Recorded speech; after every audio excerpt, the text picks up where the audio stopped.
Good afternoon, everyone. Thank you for joining and welcome to today's Norms and Behavioral Change Talk.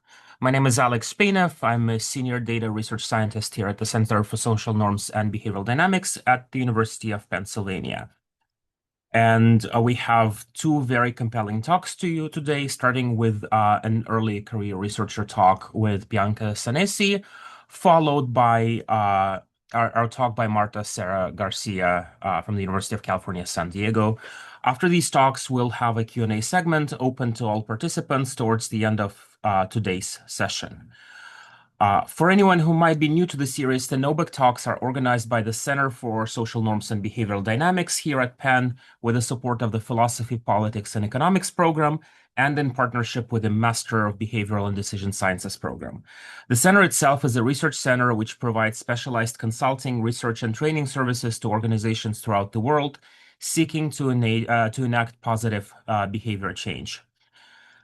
You can see here the schedule for NoBec talks lined up through June 2026. We have talks on April 23rd, May 21st, and June 18th. Lastly, before we turn to our speakers, please note a few ground rules. You should be automatically muted, but if not, please kindly mute yourself. If possible, please keep your camera on so we have a more interactive discussion. For questions, please use the chat at any time or raise your hand at the end. I'll be monitoring the chat box and I'll ask the speakers the questions after they're done.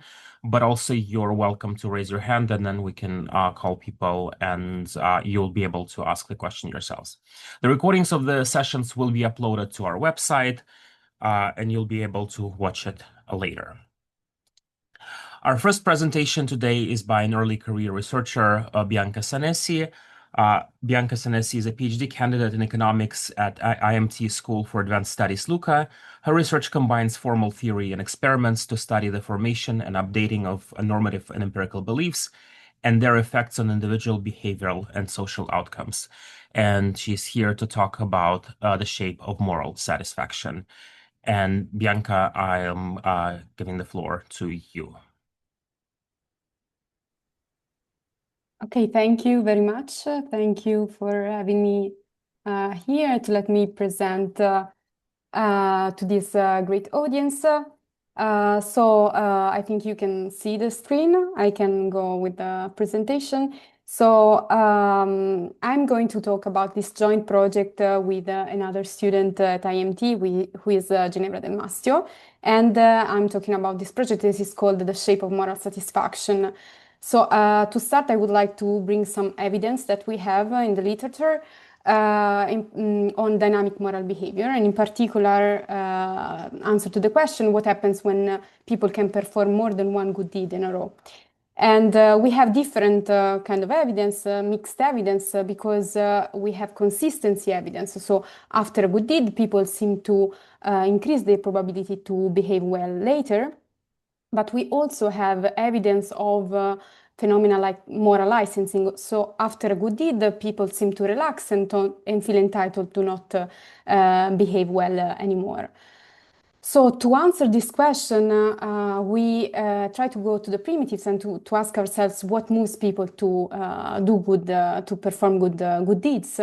And one reason is for sure outcomes. So people perform good actions because they care about the consequences that this action produces. So social preferences are widely studied in economics, but also in other social sciences.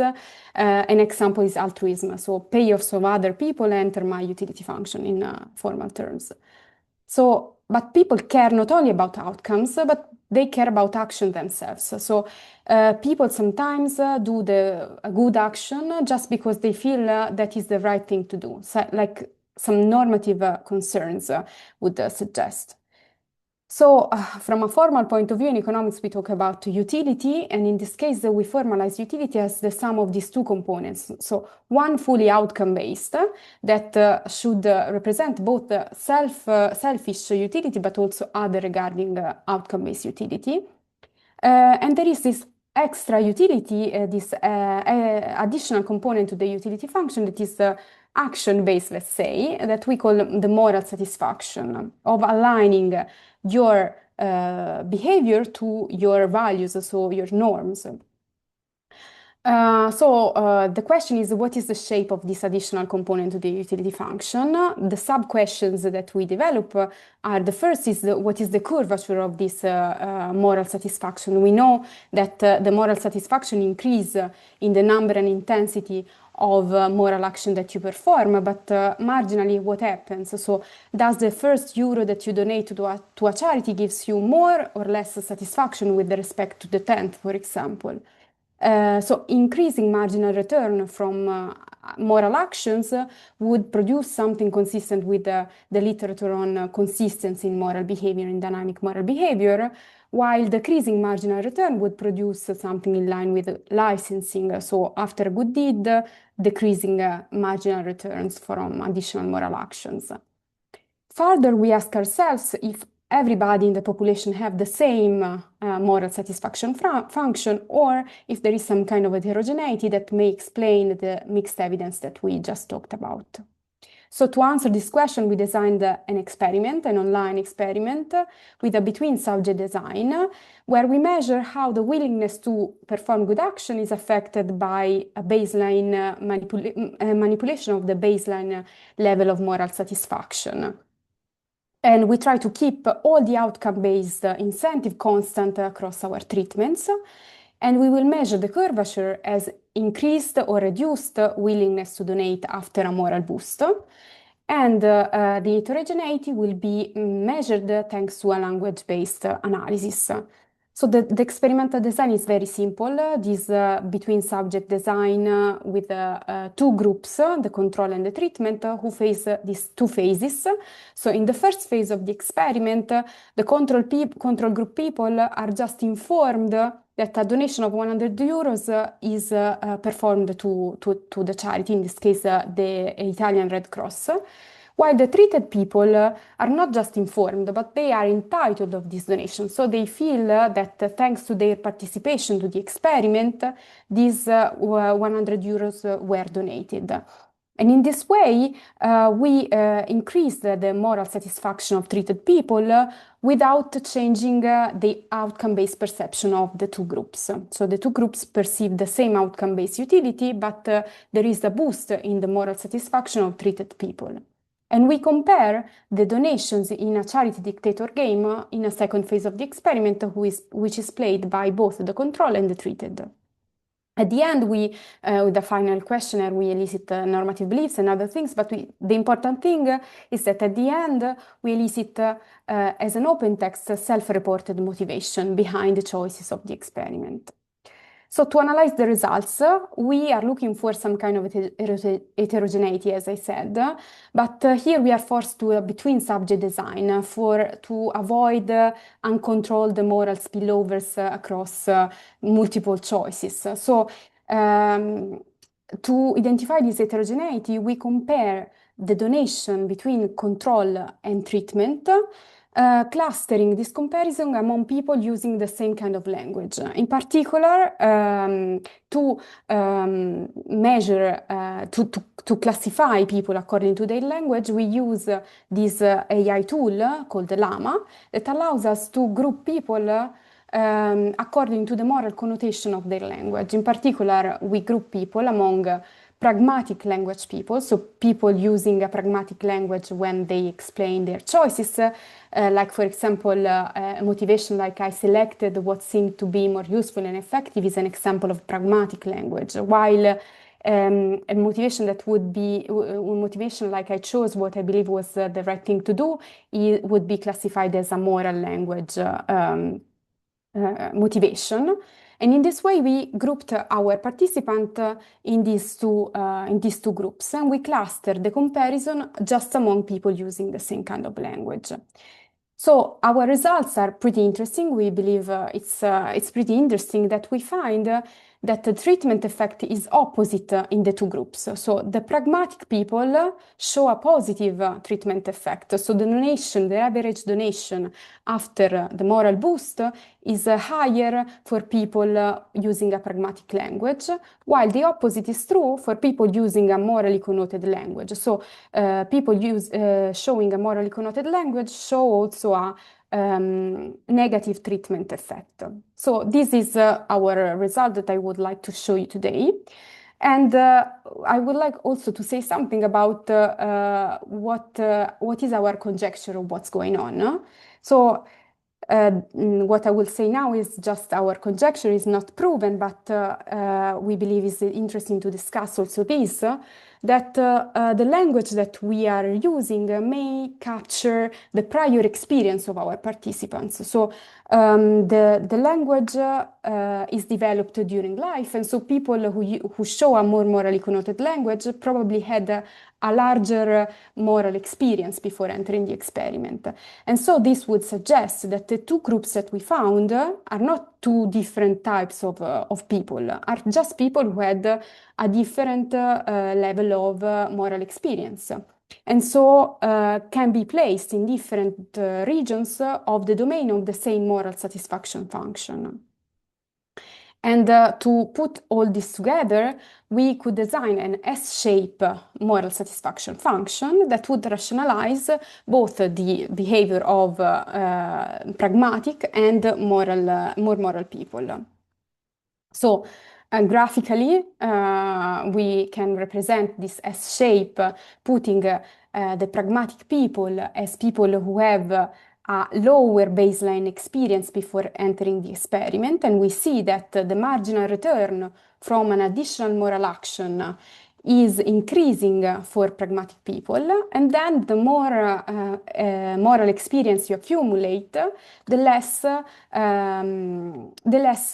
this is true. So at a certain point, when you have a large moral experience, the additional moral action that you do gives you less and less moral satisfaction. So morally connoted people using a morally connoted language are placed on this right-hand side region of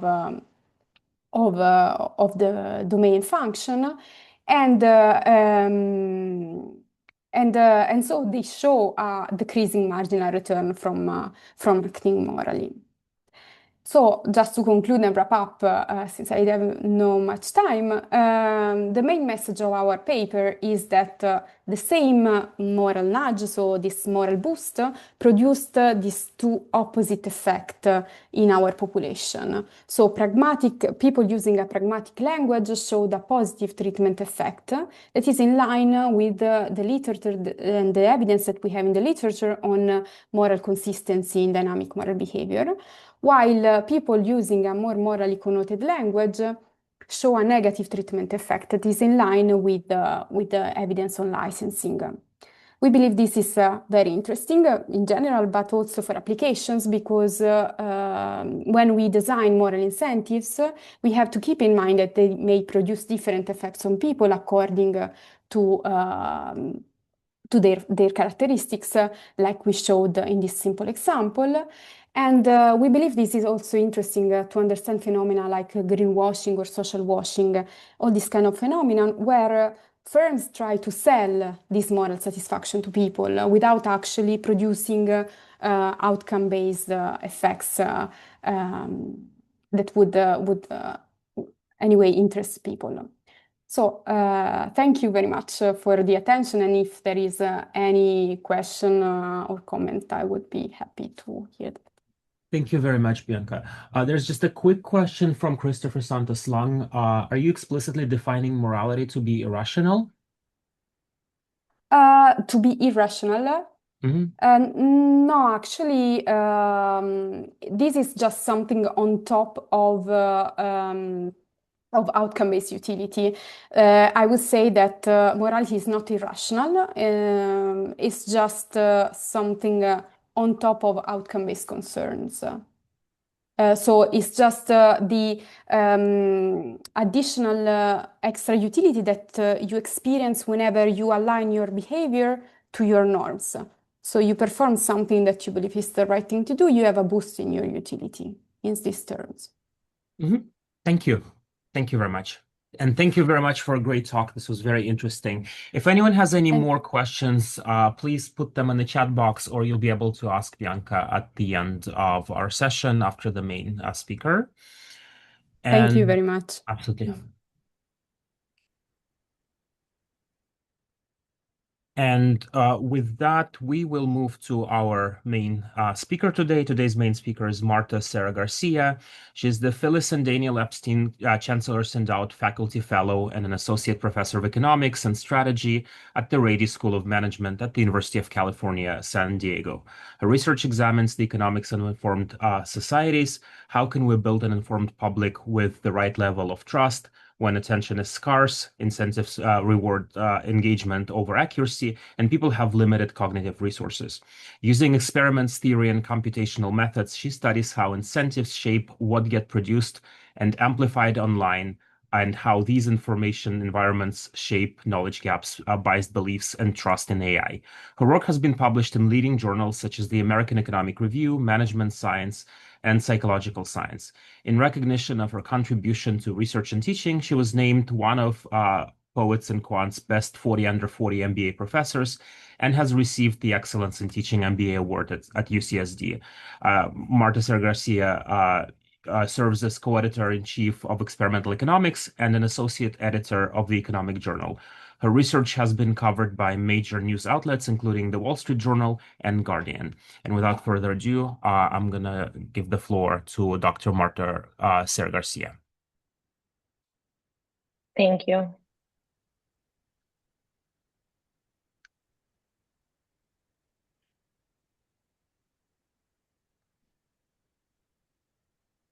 Hi, does this look okay? Yeah. Okay. Thank you so much for the introduction. Thank you so much for inviting me to present here. It's great to see some familiar faces. Hi, Christina. And I look forward to hearing your thoughts and questions after the talk at the end. Okay. So the work that I'm presenting today is titled The Attention Information Trade-Off. What I want to focus on this paper is this broad question of, basically, we know that attention is a fundamental scarce cognitive resource, and that scarcity can shape how we learn about policy relevant evidence, how we form beliefs, and how we ultimately behave. A recent paper in which I have studied this question broadly is called The Attention Information Trade-Off, and I'm going to focus on that paper throughout the presentation. At the end, I will talk about also follow-up work that we're doing that is related to it. And then I want to briefly also come to a more methodological point based on data quality and running experiments online that I think is important nowadays when we might have concerns about data quality when we are collecting in online settings. But that's more of a side methodological point that may be useful to some of the audience members. Okay, so this paper is trying to understand how we communicate when attention is scarce, especially focusing on the incentive to grab people's attention, really trying to understand what impact it might have on what is done to a communication and the content of our communication, and also what that impact is on receivers and those who are receiving information. One environment in which the scarcity of attention has been widely discussed, and there's lots of policy maker concerns, is online, right? So in online settings, there's been lots of work highlighting how the internet is a battleground for clicks and for eyeballs, suggesting that grabbing attention is the goal of many of those who are posting content online. And so I'm going to be building on growing work that has been studying what people pay attention to. And so there's growing research showing that there's a lot of negativity, and negativity tends to grab people's attention. We have heard of rage bait, for example, which would suggest that what people are going to focus on may be more negative information. There's concern that what people may focus on or what might spread might be inaccurate information. And so we've learned quite a bit on what people pay attention to, but we know less about what the incentive to grab attention does in the first place. So I want to take a step back and ask, okay, suppose we're in an environment in which we need to grab attention. How does that affect the content that is generated in the first place? And then what is the subsequent information transmission to people who are on the receiving end? Okay, so the key novelty in this type of research is going to be the fact that I focus on the incentive to grab attention and what that does to those who are producing content. Okay, so how do we study this in this paper? The paper is going to basically have two kinds of experiments. One is going to be what I will call the sender experiment. We're going to hire freelancers to do a research summarization task. They're creating summaries for an online setting, and we're going to exogenously vary their incentives. That's going to try to analyze how does a clickbait incentive or how does a viral incentive affect the types of content that these freelancers write. And then we're going to see, okay, this is content that is generated for readers. So let's look at readers. So we're going to run receiver experiments. And we're going to say, okay, if these receivers in a controlled environment are exposed to this content, how does it affect the knowledge, their clicking, so their information demand and subsequent knowledge, and their potential beliefs and intentions? How does the content generated with clickbait incentives differ from the content generated with information incentives in knowledge generation, in clicking, and in beliefs? Now, I'm going to be studying this in a particular context, and I think this is really important to highlight. We cannot do research that applies to everything. I'm applying it here to the context of science communication. Why do I focus on science communication? The reason I focus on science communication is that first, it might be really policy relevant. So behaviors such as climate conservation, vaccine decisions, they are somewhat informed by what we learned that the scientists or more recent studies have found. And so it might affect behavior. But also another reason is when we're trying to analyze content that is generated, what is accurate, what is inaccurate, what might people learn, what are those things are really hard in many contexts. But in the context of science communication, we have the advantage that we kind of know the ground truth and can benchmark the content that is generated to the actual research articles that we're covering. So science communication is both policy relevant, but also important to structure the analysis and have a clear benchmark. Okay, so throughout the talk, I'm going to start focusing on the sender experiment, and later on, I'll come to the receiver experiment. So this is going to talk to many different related literatures. There's a long history of work on the limits of attention. We know that, and it applies to many settings. There is growing research on misinformation, and there's growing research on virality, what spreads and what doesn't spread online. And we know that narratives and stories are also important for us to think about what gets generated and what people might recall over time. Okay, so now what do we do in this paper? We start with the sender experiment in which we hire freelancers on a platform. So these freelancers are regularly writing either social media copy or they're writing research and summaries. They have profiles online and they are contacted and they are told that we have the goal of promoting research findings. These research findings would disseminate research to a target general population and that they will be asked to write 4 summaries about 4 different research studies.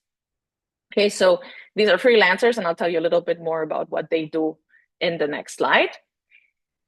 Once they are contacted by us, the research team, if they are interested, then they start doing their job, their task, which is writing these research summaries. Between subjects, we vary the types of incentives that they have. If they are in the information incentive treatment, they are asked to write informative summaries. If they are in the clickbait incentive treatment, they are asked to write summaries that will lead to clicks into reading more. If they are in the viral incentive summaries treatment, the summaries are supposed to be ones that would be broadly shared on social media. It's not that we're actually thinking that we're telling them these summaries might be shared on social media, but we tell them that people will evaluate and tell us whether they believe they would be shared broadly on social media. And so why is this an incentive? It's an incentive for 2 reasons. One, these freelancers, when you ask them to do a writing task, they're really interested in satisfying what you ask them to do so that you will approve and they will receive their payment. But on top of that, we add a bonus. We say, if you achieve your goal with a test volunteer, you will receive an additional payment. So for example, in the info incentives treatment, we tell them a volunteer will read your research summaries and will answer questions about them. If they answer the questions correctly, you're going to get a bonus. In the clickbait incentives treatment, it's similar. We say a volunteer will read many of the summaries. If they click yours to read more about, then you will get a bonus. And for viral incentives, we say a volunteer will read several summaries. If they think yours would be shared on social media broadly, you will get a bonus. Okay. We do belief-based virality because we don't control exactly what would go viral in social media platforms. And there's existing research suggesting that what people believe would go viral actually correlates with what actually goes viral.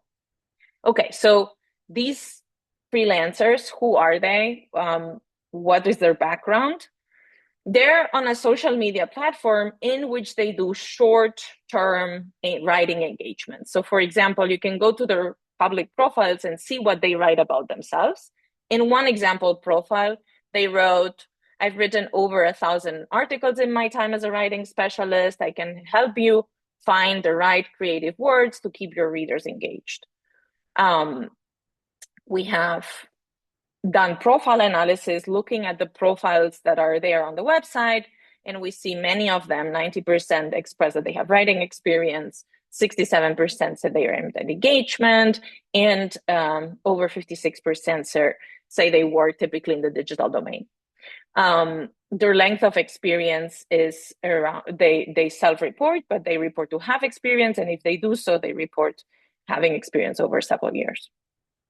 Okay, so now we have hired them, engaged them in this writing task. What do they receive? They receive, for each of the 4 research papers they're writing about, they're going to receive between 1 and 2 pages of what we will call materials. Materials are the abstract of the paper and a non-technical summary, which is typically a press release for the paper. They have a link to access the paper if they want to. What are we asking them to produce? We're asking them to produce a headline and a 3-sentence summary. Right? So when we give them the instructions, we tell them, think about, this would be going online on a social media platform such as Twitter or X, where you could think of these headline and 3-sentence summaries as a short thread. It could go also on LinkedIn, which would be a platform where you have, more longer sender summaries. But this is the structure that we give them. It's not strictly enforced, but we are asking them to generate a 4 to 5 sentence summary of the research paper. Now, what are the research papers, right? What are they talking about? We have to think about what are policy relevant topics, and also what is research that could be broadly discussed on social media or on an online platform. We chose 2 articles on cancer, 2 on sleep, 2 on vaccines, and 2 on climate. All of these had been featured by the New York Times in the time prior to COVID. So they were articles that had potential for broad distribution and broad popular interest, given that the New York Times had featured them. They all use different methodologies. So here, some are longitudinal studies with many subjects, some are lab studies with fewer subjects. One is conducted on mice, because one of the things you may wonder is maybe the sample is not reported, especially when it's on mice. So see if incentives affect the likelihood of being specific about the sample and the research context. And others are with children, computer simulations, human subjects. It varies quite a bit. Okay, so when we think about the incentive to grab attention, what are guiding hypotheses? There's 2 basic effects that one could think could occur when we're thinking about the incentive to grab attention. I know George Lowenstein has talked in this series, and he's talked about the importance of attention utility, and he has really important work in this area. His 1994 paper is a review on curiosity, right? And his more recent work highlights information gaps. So when we want to grab people's attention, what that could lead freelancers to do is to create information gaps, basically leave out information, make it broader, more question-based, engaging or relating to the reader, making them realize, oh, you don't know something, creating that information gap that triggers curiosity and then triggers clicks. Okay, so if you think of the incentive to grab attention, one potential mechanism via information gaps could be reducing the amount of information that is in those summaries that they're writing. An alternative account could be that the incentive to gather attention may lead to exaggeration or to lies. This may happen in some context, and it has kind of been conjectured in Tim Wu's book, The Attention Merchants. You know, if you're familiar with the New York Sun, that was obviously many years ago when this newspaper started circulating. It was the goal of the newspaper was to be the first penny daily newspaper, while all others were more expensive. In order to succeed, they wanted to have lots of circulation, so appeal to lots and lots of potential readers. And so they had this quote unquote attention incentive. And what happened at the beginning also of this life of this publication was that they created what has been termed the Great Moon Hoax. That was a series of 6 stories in which it was claimed that people were living on the moon, right? And so you have this picture illustrating, when they were selling these newspapers, claiming to have found people living in the moon. And that was obviously a made-up story that was never actually retracted. Now, if you believe that some of this may happen due to the incentive to grab attention, then you could be concerned that attention incentives lead to distorted information. So we talk about the research studies, but we distort explicitly how we're talking about them to generate clicks. Okay, so these 2 accounts are 2 of the potential mechanisms that we could see in the data. Okay, I'm going to give you an example. So what I'm going to do is I'm going to select 2 non-random summaries created by the freelancers. Okay, they're going to be based on the same exact underlying sender material. So they saw the same exact information about the research paper, but they had different incentives. So this is a freelancer that was given information incentives, and they are talking about a paper that is on cancer. It's on the association between vitamin A and the development of cutaneous squamous cell carcinoma. Okay, so it starts by saying skin cancer is difficult to prevent. Retinoids, bioactive forms of vitamin A, may be associated with a decrease in SCC, and it's because they are essential in maintaining epithelial cells. According to a study published by a group of researchers at Brown University in JAMA Dermatology, increased consumption of plant-based dietary vitamin A is associated with a 17% decrease in the risk of developing SCC. However, because the study surveyed and observed a large number of people rather than conducting an RCT, more research is required. Right, so this is information incentives, and it's talking about this research on vitamin A, the link between vitamin A and SCC. This is a summary based on the same materials, but with viral incentives. Reduce your risk of skin cancer by 17% with the simple diet hack, eating more vitamin A-rich foods according to new study, right? And so they use emojis, they use hashtags. New research from Brown University has uncovered a surprising way to reduce your risk of skin cancer by 17%. According to the study, consuming a rich diet in vitamin A can help protect against the second most common type of skin cancer. So load up those sweet potatoes, leafy greens, and other vitamin A-rich foods to your plate to lower your risk of skin cancer while boosting your overall health. Okay, now you can see there's many different differences between the 2, and they're talking about the same underlying materials. Now, what do we do with this piece of text that is actually data that we want to have and we want to quantify? To quantify this content, what I'm going to do is use a method used in political science, which is we're going to split these summaries into units of information, which are basically sentences. And arrays, but also a large language model can do this. They're going to classify each of them according to their accuracy. And here is where scientific communication and having a research paper is highly useful, because we can go back to the materials that we gave these senders, and we're going to say a sentence is accurate and in text if it reflects what the sender saw in their materials accurately.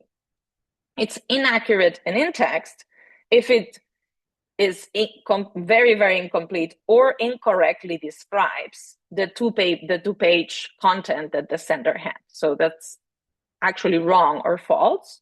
One example could be claiming causation when the research was correlational. Another example could be claiming that the research is between subjects when it is within subjects, misrepresenting the sample or misrepresenting the methodology. There is a third category that is occurring here, which is not in text. Not in text means that the freelancer is bringing in claims that were not in the materials. They're not in the 2 pages, but they're perhaps giving context, right? For example, your mom always said broccoli was good for your health, right? Or sentences that are very general that may grab interest, but are not part of the sender materials.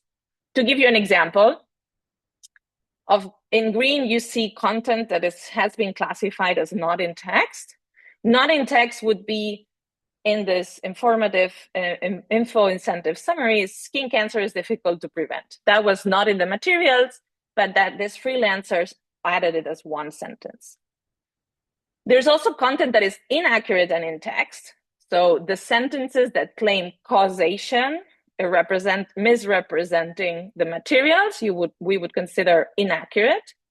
But there's also not in text here in this summary, right? So the hashtags are not in text, and the sentence load up those sweet potatoes to lower your risk. So you could also consider it not in text because it's an implication or a suggestion that this freelancer is giving readers based on the research, but it's not really in the materials.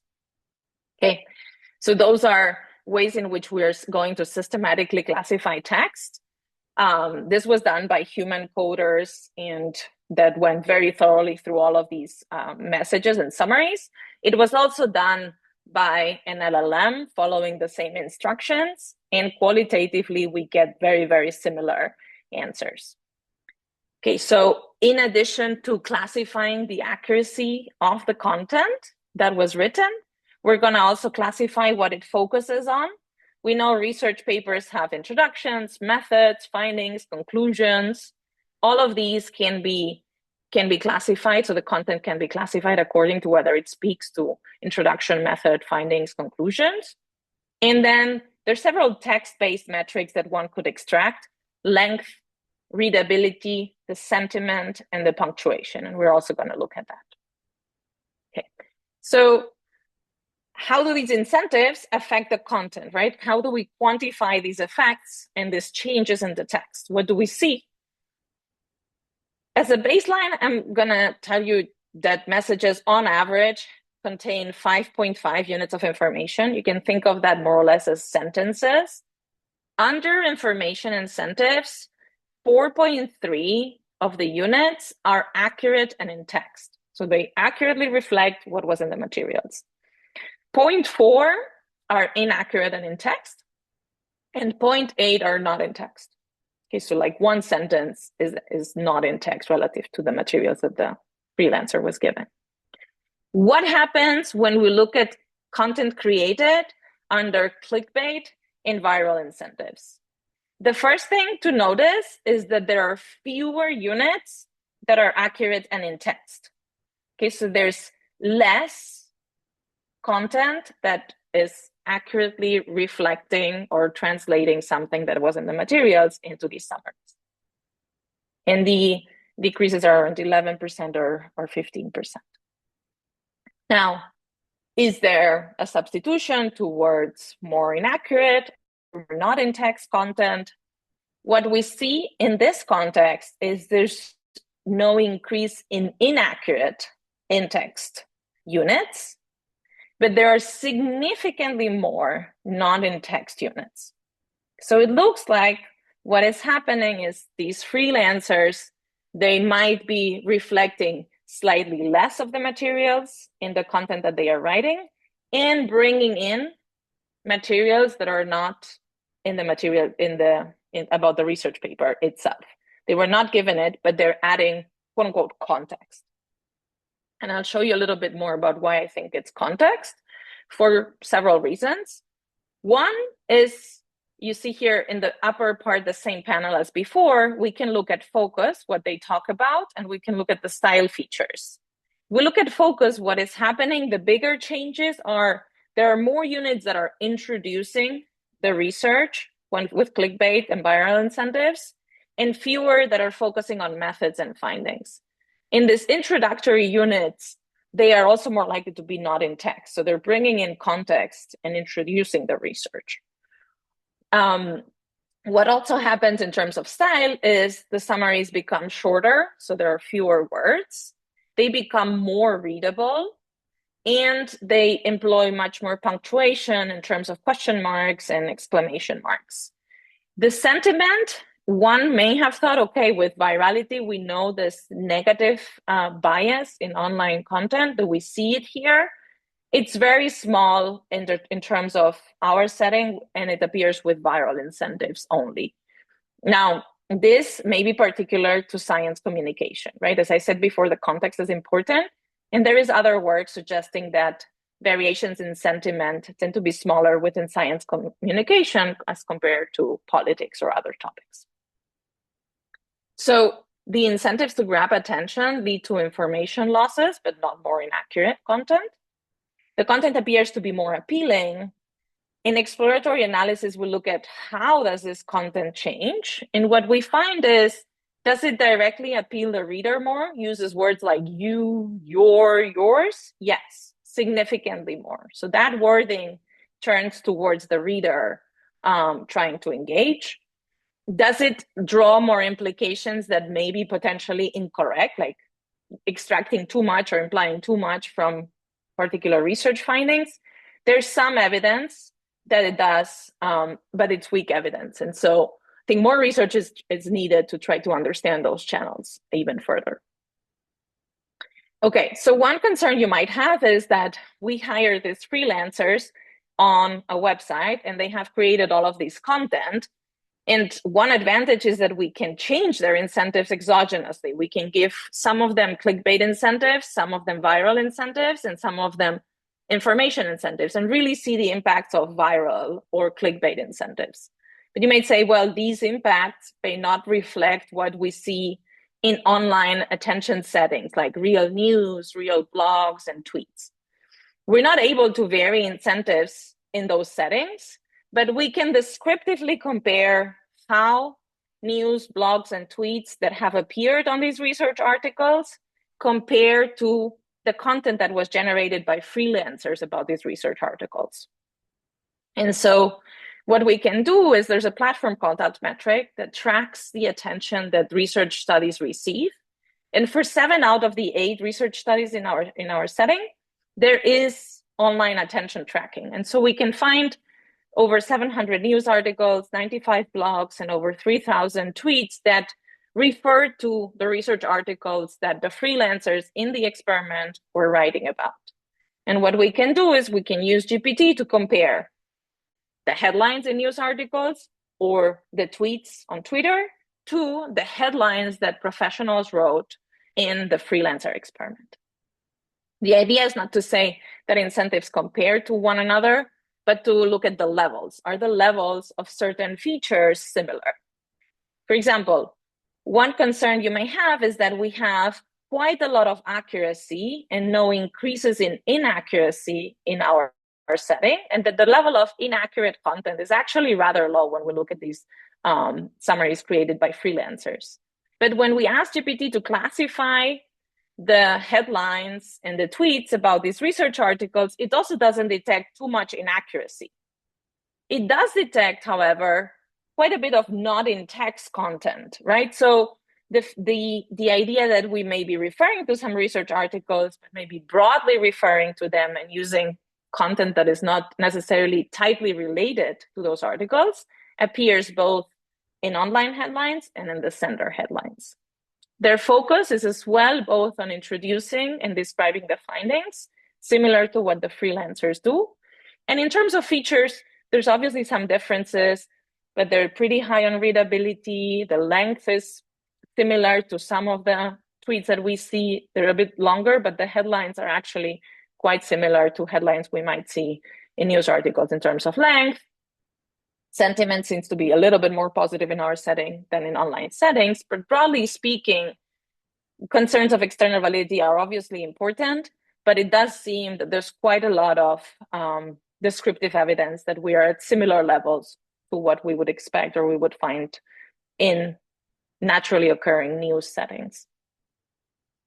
Okay, so the last part of the talk, I want to briefly talk about the receiver experiments.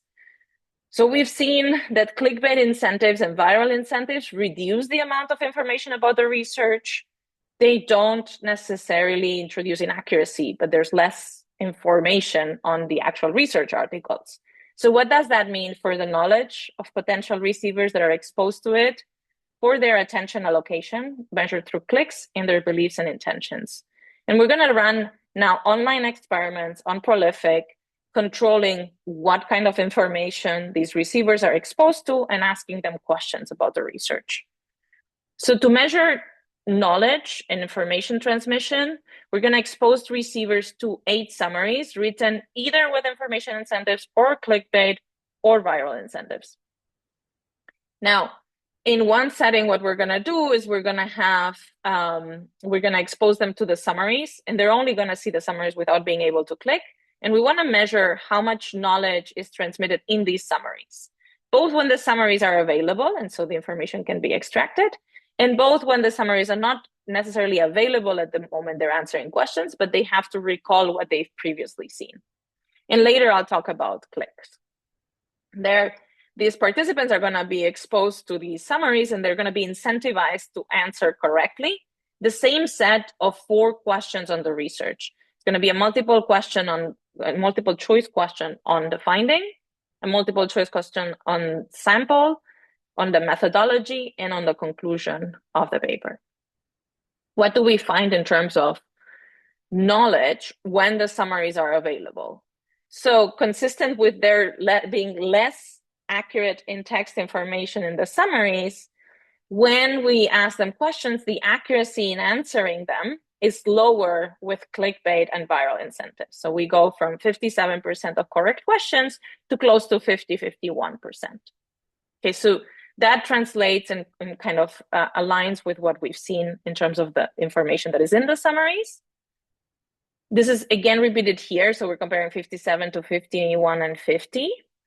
Now, you may wonder what happens when there's some time after that we're asking these questions, right? When they have to recall this information. When they are presented on all the summaries initially, but the questions are only asked a few minutes later, then there's smaller differences in knowledge, because what's happening mostly is that info incentives provide lots of detail on the sample, on the methodology, which allows readers to answer these questions correctly. But if they have to recall it, they don't seem to recall it very precisely. And so that makes the incentive, the differences between information and clickbait and viral incentives become smaller with recall. If we look at where the impacts are on knowledge, the bigger impacts are on sample and on methodology. Then that's again consistent with the content differences. With clickbait incentives and viral incentives, senders are less likely to report on the findings and on the samples, and this translates into readers knowing less about them. Okay, what happens if there can be click incentive, if there's a click decision, right? So if we're studying these receivers, and they're, instead of just being exposed to the summaries, they see several summaries and they can choose which ones to click on, which ones they want to read more about. Now, in our experiments, they're not incentivized to click for any reason, and they don't know that they will be asked questions about the research. They are just told, you can choose to read any about any of these, about the first, the second, the third. I see 8 of them. If you click, you'll read more information about them. If you're not, you can proceed. And so what we're going to look at is how does the content been written with clickbait or viral incentives affect the likelihood of clicks and the subsequent knowledge that the receivers have. So suppose someone makes a click choice. What happens if they clicked is they get all of the information that the senders have. So they get full information on the research study. And then they answer questions. Obviously, if they have all of the materials, we would expect them to know much more about the research. If they don't click, then they have just read like the headline and subheadline in an extended summary. And they're going to answer also these questions. And we're going to ask, well, what's going to happen to their knowledge in that case? Okay, so first on clicks, it is a relatively small increase, but there is an increase in clicks when the summaries are written with clickbait and with viral incentives. So the likelihood that the summaries click goes from 20% to 5 to 4 and to 25 and 24%. Okay, now here's where the trade-off is going to come. We see more clicks, and obviously if someone has clicked, after click on their materials-based knowledge, especially if they have the materials available, the knowledge is very high, right? So someone who clicks learns about 2 pages, so learns a lot of detail about the research and knows more about it. But there are some people who do not click, and so if they are only seeing the summary, those who are seeing summaries with clickbait and viral incentives know less about the research, right? So here's where we're seeing this attention information trade-off. If a summary doesn't capture attention and someone is left just with the summary, they know less about the research. But summaries that are written with incentives to grab attention increase the likelihood of a click. By increasing the likelihood of a click, the person is demanding more information and receiving more, and therefore more knowledgeable. And so overall, if you trade off these two, the effects of clickbait and viral incentives are rather nuanced and rather small. So basically, despite the fact that there are knowledge losses when the summaries are available, clickbait and viral incentives are going to attract more clicks, and there's going to be similar recall. So they're going to undo some of the losses that are initially happening based on the summaries that have less information. Now, one of the concerns is, well, these things seem to compensate each other. Yes, but the likelihood of clicks is rather small. So 75 to 85% of the messages of these summaries are never clicked on. So one may wonder, what impressions are people left with, right? They're making more mistakes, they know less, but what are other implications other than they just know less? The first is, what kind of errors do they make? Are they just making random errors? And we can look at answers about questions about the sample. So who do you think was the subject in this research? And what we see is that the errors are not random. There's a slightly higher likelihood that they believe the sample is representative of a US adult when it is not. So summaries are giving the impression, at least in some cases, that the research applies to a US adult when it actually doesn't. It may be on mice and maybe on a different sample. Now, the second part we look at is the beliefs and intentions channel. Is it generating some beliefs and intentions that may be misrepresented or unjustified given the research findings? And so what we did for that is, we know that on the research that we showed them, the cancer and sleep research was based on research that might help, but it's mostly correlational and needs further evidence. For the research on vaccines, we know it's about the MMR vaccine. We know protection has been confirmed, and so beliefs and intentions shouldn't change there. Does being exposed to summaries written with clickbait or viral incentives affect those beliefs and intentions differently than when their summaries are written with information incentives? We find some evidence, directional, that it might, especially with clickbait incentives. So I think we need to think further about the potential impacts of clickbait incentives in subsequent work on actual behavior with measured beliefs and some recommendations and intentions, but this is a channel to further think about. Now, even though there is this negative attention information trade-off, I want to highlight that this is an average result and there's a lot of heterogeneity. And so if you think about it, here I'm showing you on the x-axis click rates and summary-based knowledge. And what you see is the negative relationship. So summaries that get more clicks tend to, on average, have less information as measured by the knowledge that receivers have. But you see there's quite a lot of dispersion. And so ideally, one day we would be in this quadrant where click rates are high and they are high also for informative summaries, right? And so we are attracting attention without necessarily losing too much information. We see that's feasible because there are a few of the summaries that generate both high knowledge and high attention. And we think it's important to think about more research that would uncover what is it that could lead to both attention and information. Obviously, once we take into account the click rate, this negative relationship kind of disappears because click rate leads to reading more about the research and higher knowledge. Okay, so to sum up, the incentive to grab attention leads to less informative content, but not necessarily more inaccurate. It does increase information acquisition and recall is preserved. So on average, there is an information attention trade-off. And what we might be concerned about is for those that are only exposed to the content written with clickbait incentives and do not click, because they may get impressions about the research that are misleading. And this could be a channel that generates the arising of misperceptions. Okay, so that paper is something that a piece of research that I finalized, but I think there are many open questions. And I want to just briefly talk about future work that could be done and future work that we're currently working on. So on clickbait and viral incentives, one question one might have is like, what are the downstream impacts of these incentives, right? So communication change are longer than just a freelancer talking to one receiver, but they could talk to many receivers. And we would want to see what content spreads, how accurate is it?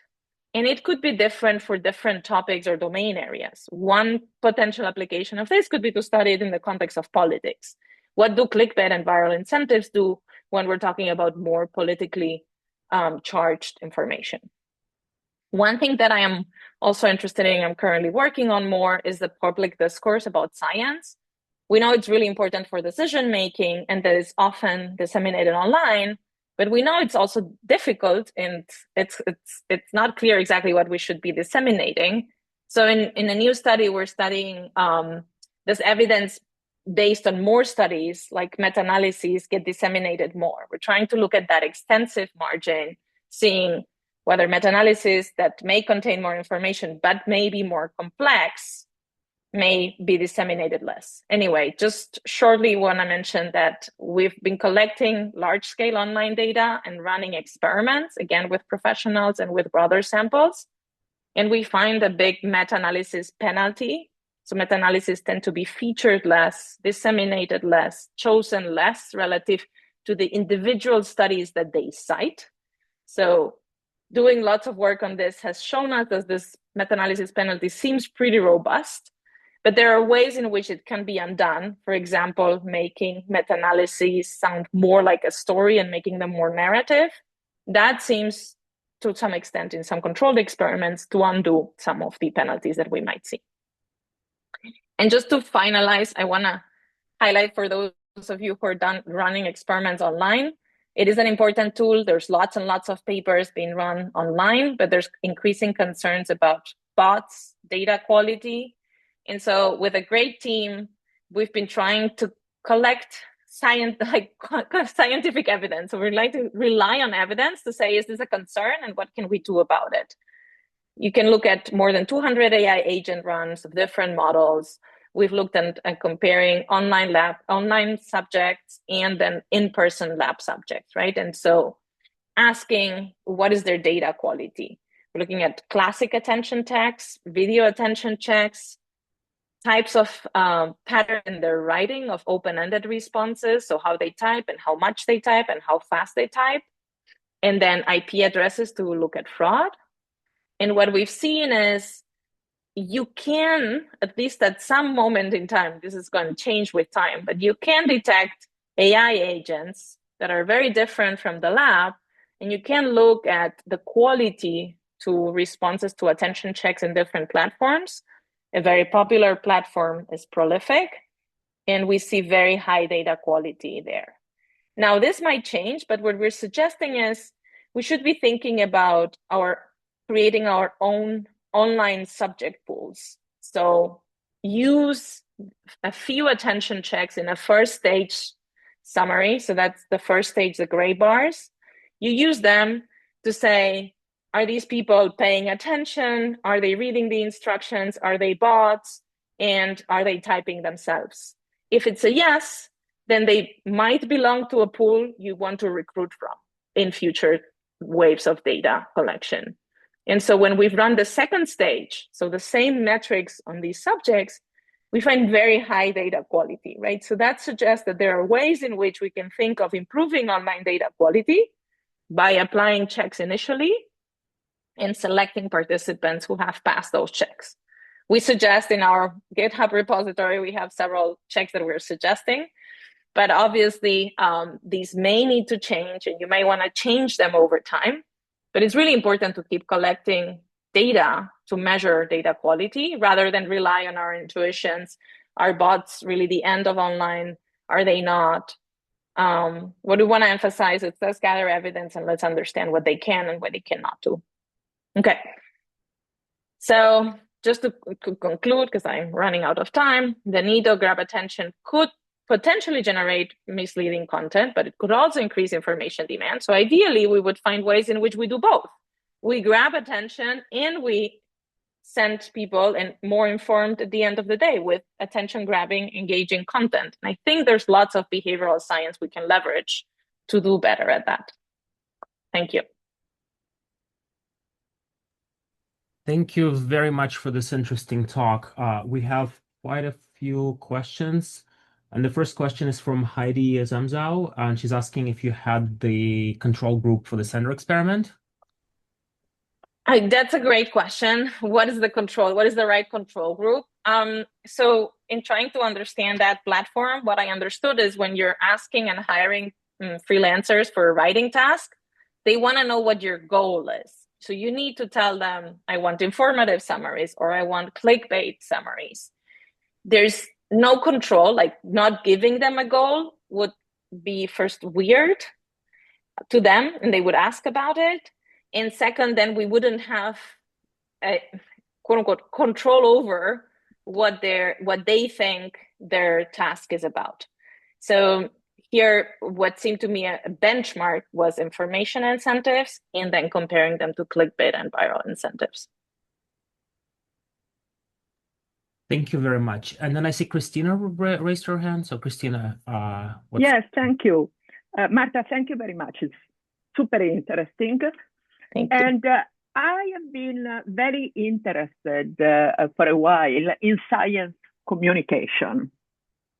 Great. And, you grabbed my attention with your cancer example, where there is the information versus,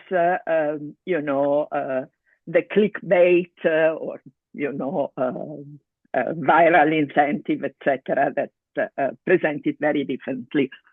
Now, the interesting question to ask, and I think we have an answer, is how people conceive of science. Science is truth. So when you think of people normally, if I give you, I communicate about a scientific discovery or what I give you is science, they perceive it as, well, it has to be true. They don't think of science as well-supported belief. That, belief may change and they do change, etc., which was a big problem with COVID because we were receiving information, sometimes different, and all supported. But this led to a lot of uncertainty, disbelief, etc., etc. And I find it very interesting in your cancer example. The information stories, in some sense, put into question the data. Because they say, we have this data, but look, it's limited, so it's not true. The clickbait doesn't put anything into question. There are these data, and eat more potatoes because they have, etc. Yes. And I would be very interested in seeing just this difference of presenting scientific information with twist. So on the one hand, you present it completely, and there is always limitation. There is a problem here, etc. Versus other type of information about the same topic in which they don't discuss that. And how people perceive it, etc. I would be very interested because I need to send you. There is a paper. There was a paper. I need to find the reference. But on the BBC, they had a real experiment in which they added caveats or they did not have caveats about the research, and including caveats did not decrease trust. Right? You would say caveats might decrease trust, right? Because you've just caveated the finding. But it could also have the opposite effect of, okay, they're not in the salesmanship modus selling me some science without acknowledging that nothing is perfect. True. So I agree. It's really important, but I'll send you that reference to that exact paper. I think if I don't cite it, it's something that is under my radar. And I think it's really important for sure. And we need to understand that even better. How people perceive science and what sort of messages to send. Thank you so much, Marta. Send me that paper. And I will send it to you. And Christina, also I had like this thing of caveats motivated me to do also more research on meta-analysis, because every single study is going to have a caveat, right? And so in discussions with my brother-in-law, this came up like, oh, but the study has this caveat. I'm like, okay, one study always has a caveat, but a collection of evidence should be very persuasive. I don't know. Let's see. It doesn't look like it is persuading people much, but we could do something about that. That's a great research point. Thank you. Thank you so much. And I see there's a question from Angela Zhengwang. Angela, do you just want to unmute yourself and ask a question? Yes, I can do that. So my question was, why ask volunteers about their beliefs whether a summary will go viral instead of directly asking whether they will personally share on social media? And I ask this because for clickbait, for example, instead of asking people their beliefs about clickbait potential, you actually ask them whether they will personally click it and it became then a result. You could have done something similar with intentions to share on social media, or also to check if clickbait and viral content lead eventually to maybe more dissemination potential. And also because these two measures become a bit inconsistent because one is belief-based and the other seems to be more actual clicks. Yeah.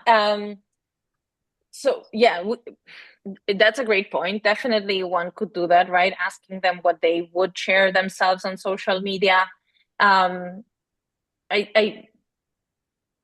Definitely we can run that study, and I think we would find very similar findings, but it's true, right? I've asked them in most cases, what do you think would be broadly shared on social media? Most often, I'm guessing this would coincide with their own intentions of sharing, but I don't have that data, so I agree definitely with that point. Descriptively, I looked at how often these different research studies were actually, how popular they were. There were 7 of them, so it's a small sample.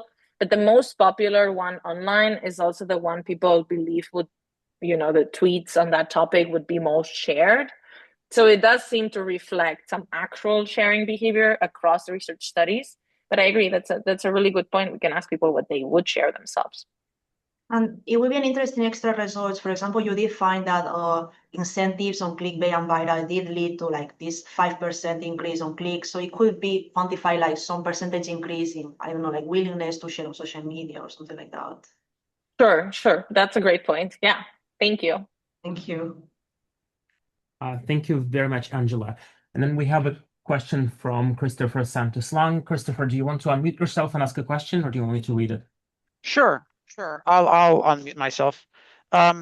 So it makes sense to me that you sort of are expecting that you can't have an output that's both maximizing information and click, because it seems so hard to do too many things at once. But I wonder whether we can prove that it really is impossible to produce outputs that maximize both. No, yeah, no, I totally agree. My point was more in there's heterogeneity, and there seem to be some messages that achieve both. But I don't know what the secret sauce is, right? Like, given that my sample, I cannot tell you, put this number together with an emoji and you will get both information and clicks transmitted, right? I don't know that secret sauce, but I would like to know it. Yeah, so then if it is possible to maximize both, then why don't we test compound incentives, which aim for both? Great point. Yes, I would love to do that. Yeah. I didn't do it because of limitations, right? That you cannot do everything in one study. But I totally agree that maybe the important question is what happens when we motivate people and have both. It's not clear that it necessarily works, right? So there's research generally on incentives in other topics, right? In other domains, that when you add compound to incentives, you might get crowd out, you might get things that you wouldn't expect. But it's an empirical question. So work to be done. Thank you. Thank you. Thank you so much, Marta. Angela, there's quite a few other questions from you. Do you want to ask the next one? Well, there is a question from Amedia before mine. So if maybe we can the queue order. Yeah, sorry. Amedia Kelly Tagliani. Do you want to unmute yourself and ask the question, or do you want me to read it? Sure. I can ask the question. Yeah, thanks, Marta. Yeah, just a quick one. I just wondered whether in the study you're actually going to seek to distinguish the misperceptions driven by the missing information as compared to the new contextualizing content added, mainly based on the fact that I think, as you described it yourself, the added content is seemingly explicitly designed to make it relatable to the receivers. Yeah, that's a great question. I haven't looked. Yeah, we don't have analysis that go into that degree of granularity, but I think given the data, you could try to look at whether more not in text content that tries to bring in context is actually what is related to those beliefs and potential misperceptions, right? About in terms of self intentions and recommendations for others. I don't have a quick answer for you now, but it's something that I can definitely dig into in the data. Right. Thank you. Thank you. Thank you so much. And then there's Angela, I'll get back to you, but there's also a question from Juan Cruz Loreiro. Do you want to unmute yourself and ask the question, or do you want me to read it? Yes, of course, Alex. Thank you so much. Hi, everyone. How's it going? Juan over here. Love the paper, Marta. Amazing methods. Thank you. I was wondering, out of curiosity, whether you've explored this same phenomenon, but from a misinformation standpoint. My understanding is that you're trying to see claims from an accuracy standpoint. However, there are actors out there that are explicitly trying to mislead with information. So I wonder whether there's a differential response from the receivers mostly, but also potentially from sender strategies in response to a widening attention information gap. Yeah, no, I totally agree. Like I don't have agents like that are systematic experts in generating this information, right? Like troll farms or things like that. And it would be really interesting to kind of get at a sample that is more focused on that. Not that I know anyone. There are some people that explicitly acknowledge that that's their full-time job, right? But I agree that in the context of science information, one important thing to consider is like I've hired people to summarize research about science.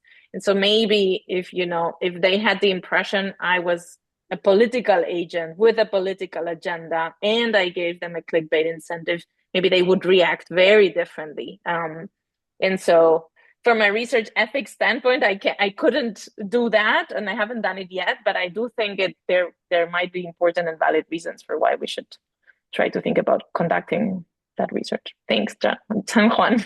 Good to meet you. Thank you. Likewise. And then, so Angela and Heidi, you had a little bit of a discussion. So do you want just to chime in and mention what you were saying? Oh, yes, I just left a comment related to your second paper, the Mission Possible paper. So Prolific now has this inbuilt model that flags responses as coming from large language models or bots directly in your Qualtrics survey. So I was wondering if in your paper you have looked at that, because it would be great to compare the performance of this inbuilt Prolific data quality check compared to how well it does compared to your quality checks, since it's a free service provided by Prolific and it's so easy to use. Yeah, no, I've seen it, and we've looked at their reports on data quality. And so what we've seen is their quality concerns, like they say 2 to 3%. We find somewhat larger, 7 to 8%. So I think it might capture some of it, and it's for free for now. So I definitely would suggest, if you're concerned, it's another layer. It's hard to evaluate when it's, their own platform. And so the information and disclosure we get as to how much this does is harder to see. But yeah, I agree. It probably aligns with many of our findings. There might be some other minor differences that might explain why we find a little bit more of a concern with data quality. But overall, it's the platform with the highest data quality.